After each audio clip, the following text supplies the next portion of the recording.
Now, across the nation, patriots are proudly raising the St George's Cross and the Union flag and declaring this is not racist. It's about pride in our home. Communities are coming together to coat the streets in England's flag and the Union flag, celebrating British identity and unity.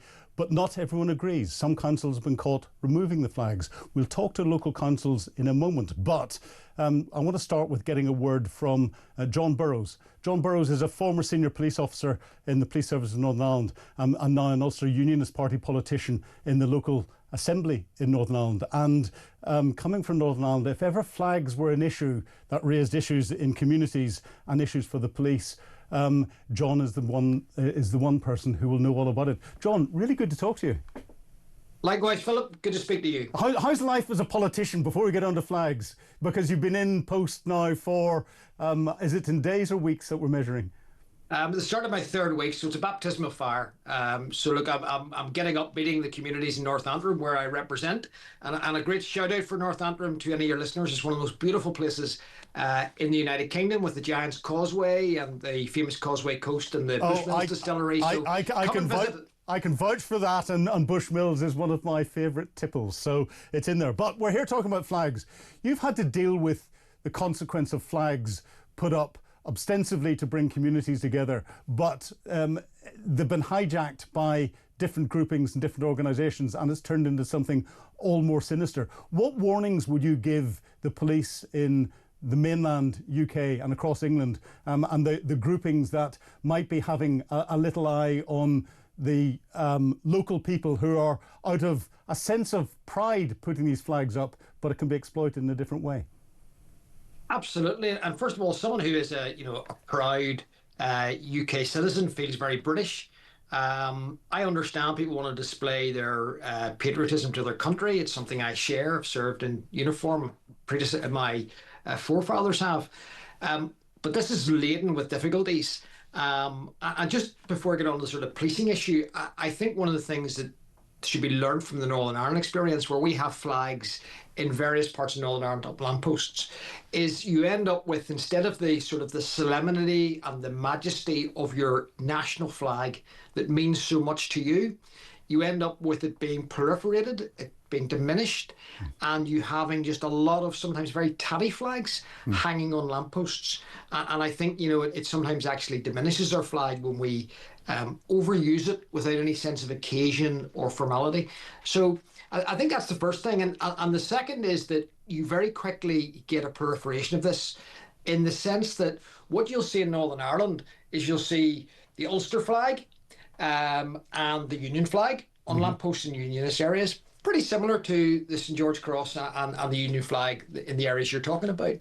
And then suddenly you'll get the flag of Israel, because there's an identity with Israel. And we'll see some Ukraine flags. And then on the other side, on the sort of nationalist side, you'll have the Irish tricolour, and you'll find the Palestinian flag, and you'll find all kinds of other flags. And this is where you end up creating problems. So it becomes very, very difficult.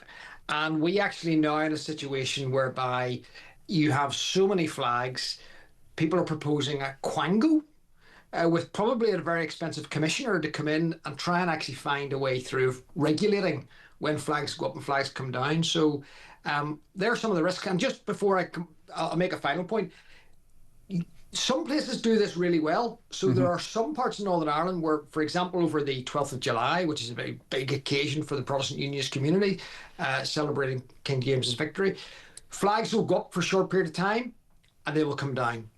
And that's done in a very organised way, in a very proud way, and promotes community consent. But where it just becomes a free-for-all, you end up with massive problems. Yeah, but the risks, if it becomes a them and us bit, whether that's proliferated through local councils or proliferated through local communities who are butting up against each other, the risks are significant, and they're very, very real, and that's what would impact the policing of this.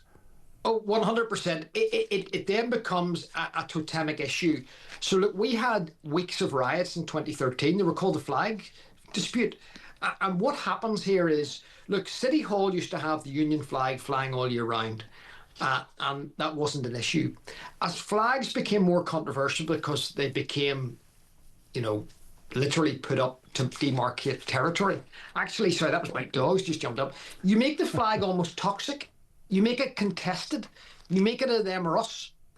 And what then happened was that actually leaks into the official flying of the flag. Yep. Where it should be flown at Remembrance Sunday and Remembrance Day and other big events. So you ended up with the flag properly flown over the City Hall. One party that would see themselves, the Alliance parties, kind of like the middle of the road party, the Liberal Democrats, decided to take it down and only have it up in designated days, and with days of rioting. And I'm convinced that actually if we had more common sense and consensus around how we treat flags on lampposts, we would still have the flag flying high over the City Hall. Yeah. It's happened recently in other parts of Northern Ireland where people are trying to take them down from remembrance war memorials. Yeah, and the other thing that strikes me is, you know, when we start debating flags, it gets into your politicians like yourself having to debate it in local assemblies or whether it be local councils or elsewhere. It's taking up political capital, time that should be devoted to more local issues rather than dealing with something that can easily become divisive. Yes, so something that should be relatively non-contentious becomes something divisive. Because it's very symbolic and tangible, you end up spending a lot of political capital on it, and you end up in a situation whereby when you have this proliferation of flags and all different kinds of flags come in, the police are sometimes expected to remove flags. And again, we all know our police service are under-resourced across the UK. There's lots of serious crime for them to be dealing with. And you'd have people who want them shimmering up lampposts to take down a flag. And as soon as they do, someone will replace it and put another one back up again. So it becomes so unenforceable if you actually go down a path. And it's a Pandora's box. And I would say to people who really believe in their country, be very careful about going down this route of demarcating your area by putting up flags. Well, it's a dangerous territory, and you tend to actually lose in the long term. Yeah. Well, John, that is a very good point to finish on before I go and talk to Richard Parkin from Birmingham City Council. So thank you very much indeed for your understanding. Richard, I don't know whether you had the chance to listen to what John Burrows was saying there. You know, you're the Birmingham City Councillor for Sutton Redcap, the Sutton Redcap ward, and the police are investigating St George's flags being painted on roundabouts. You know, I am from Hillsowen and seeing flags are on lampposts around Hillsowen, both the St George's Cross and the Union flag on different lampposts. And I have to say, the new ones are looking quite colourful and it brightens up some very dull roads. But I do understand the wider implications. What are your thoughts? Yeah, good afternoon. I think the wider view here in Birmingham amongst most residents is that they're supportive of the flags that are flying around the area. I think there's a sense of pride and patriotism when the flags go up. And unfortunately, the way Birmingham City Council have approached this issue has actually thrown fuel onto the fire, and they've actually made it worse. And in fact, what it's also done, it's not only galvanised the groups, and also it's attracting more funding for more flags. So as quickly as they're going down, they're going back up again. But it's also now, as you can see nationally, from Manchester to the Isle of Wight, from Norwich to Newcastle, towns and cities around the country, it's spreading across the country. And I think people have had enough. They're frustrated at being ignored for so long. They want to reclaim their national identity and their sense of national pride. And I think we should welcome that. And I think the rush to get them taken down by Birmingham City Council is doing them no favours. Yeah. But we've had, there's online, and I've seen their tweets. Do I call them tweets or do I call them X's? It doesn't matter. They'll always be tweets to me. Operation Raise the Colours campaign is encouraging public flag displays, and that's gaining traction. But there are increasing suggestions that there are links to extreme right-wing groups breaking into it. And we look at, you mentioned the flag's been taken down. Birmingham Council removed some St George's flags. Tower Hamlets in London have removed St George's flags. But it seems that if there's a Palestinian flag that's flying, they're left flying for longer or on display longer. Do you think that it's right that we see outrage against these double standards coming across from our public? Absolutely. I think there's three things that have particularly rankled the people of Birmingham. Firstly, there's the double standards. I mean, there seems to be a two-tier policy.